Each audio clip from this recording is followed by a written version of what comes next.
Coucou tout le monde, alors je suis super contente de vous retrouver aujourd'hui pour une nouvelle vidéo et comme vous allez le remarquer donc déjà dans le titre mais tout au long de cette vidéo, ce sera la structure de mon Daily December. Alors cette année j'ai décidé donc comme je vous l'avais dit au moins 50 fois d'utiliser la collection donc de chez Pink Fresh Studio donc December Days parce que je l'ai trouvé tout simplement sublime et je me suis dit que les couleurs étaient assez douces pour faire un Daily December puisque cette année je voulais avoir des couleurs un petit peu plus pastel. Donc j'ai décidé de prendre des petites cartonnettes rectangulaires pour faire donc mes couvertures et j'ai sélectionné comme vous le voyez ce premier papier pour justement faire mon devant de couverture. Je vous mets donc comme je vous dis à chaque fois toutes les dimensions en barre d'informations et donc comme à chaque fois je viens donc coller ma cartonnette au centre du papier, je plie les bords, je découpe les angles et je viens le coller tout simplement avec du double face et comme je le dis à chaque fois je vais faire la même chose pour les deux côtés.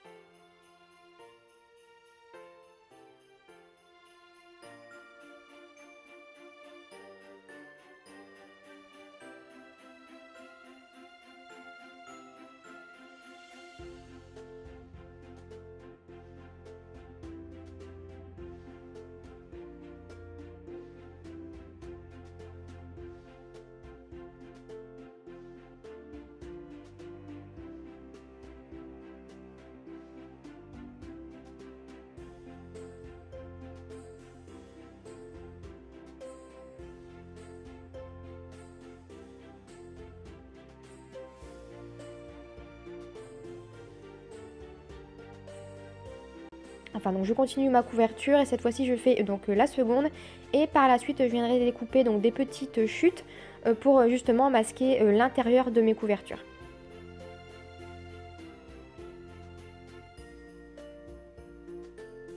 Donc je vous mets tout ça en avance rapide en fonction de la vidéo pour pas que ce soit trop long et de toute manière comme c'est toujours la même chose c'est pas très grave.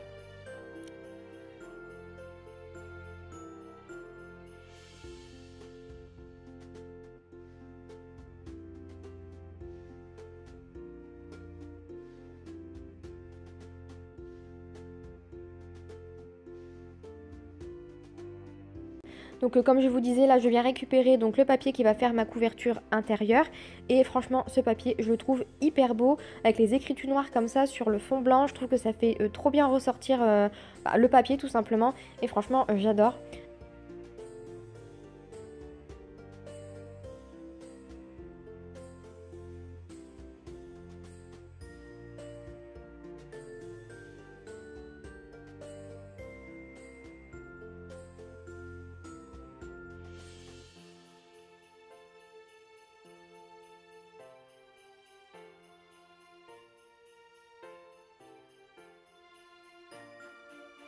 Une fois qu'on a collé donc l'intérieur des couvertures, je viens sélectionner donc mes papiers et j'ai découpé mes papiers de taille un petit peu différente et j'ai également découpé les petites étiquettes, donc ils étaient sur une page 30-30 de la collection.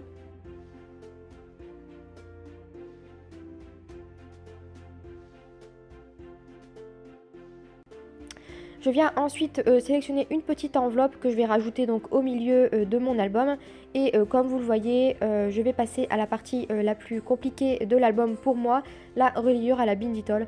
Donc je mets bien ma tête devant la caméra pour que vous voyez bien. Donc je suis désolée des fois on voit pas très bien mais c'est vrai que c'est pas facile de l'utiliser.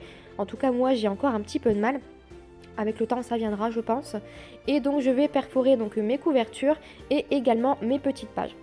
Donc comme je m'en doutais, j'ai fait des bêtises, j'ai perforé la couverture du mauvais côté, donc il y a un côté avec des trous et un côté sans trous, alors que le côté qui n'avait pas les trous était censé être le côté perforé. Je ne sais pas si vous comprenez, mais en tout cas tout ça pour vous dire que j'ai perforé au mauvais endroit, donc je vais camoufler ça par la suite.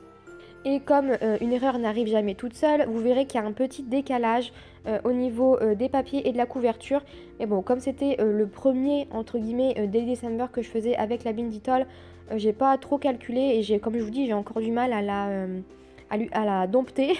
Donc ça ne rend pas forcément parfait à chaque fois, on verra bien avec le temps.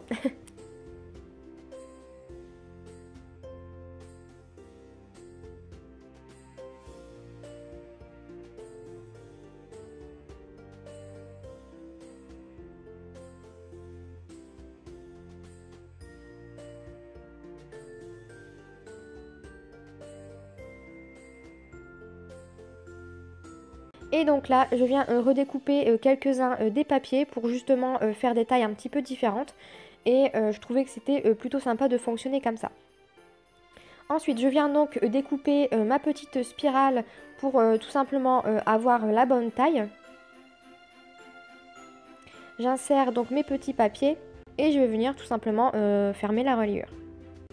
Faut bien faire attention de mettre les couvertures dans le bon sens. Et donc je viens découper donc non sans mal avec mon petit ciseau. Je sais que c'est pas bien de faire comme ça, mais je n'avais que ça. Et donc je viens fermer ma reliure. Je trouve que ça a mieux marché que la fois précédente que je l'avais utilisée. Parce que cette fois-ci j'ai réussi à bien la fermer et quand j'ouvre mon album il n'y a aucune page qui sort. Donc c'est qu'il y a quand même du mieux. Et donc voilà ce que ça donne pour la structure de mon mini-album. Donc c'est très très simple. Mais j'ai voulu vous montrer un petit peu comment j'avais fait pour vous montrer que c'est pas toujours parfait. Qu'il y a aussi des petits défauts et des difficultés dans chacune de mes vidéos.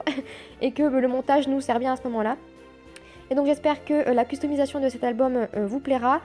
J'ai filmé quelques petites vidéos à ce sujet, donc pas tout, mais j'essaye de vous poster ça aussi vite que je peux. Comme je vous dis, avec le boulot, c'est pas toujours facile, mais j'essaye de le faire un petit peu à chaque semaine et j'espère que ça vous plaira. Et donc voilà, je vous fais plein de gros bisous. J'espère que que les vidéos suivantes vous plairont tout autant et je vous dis à très vite dans une prochaine vidéo. Bye bye!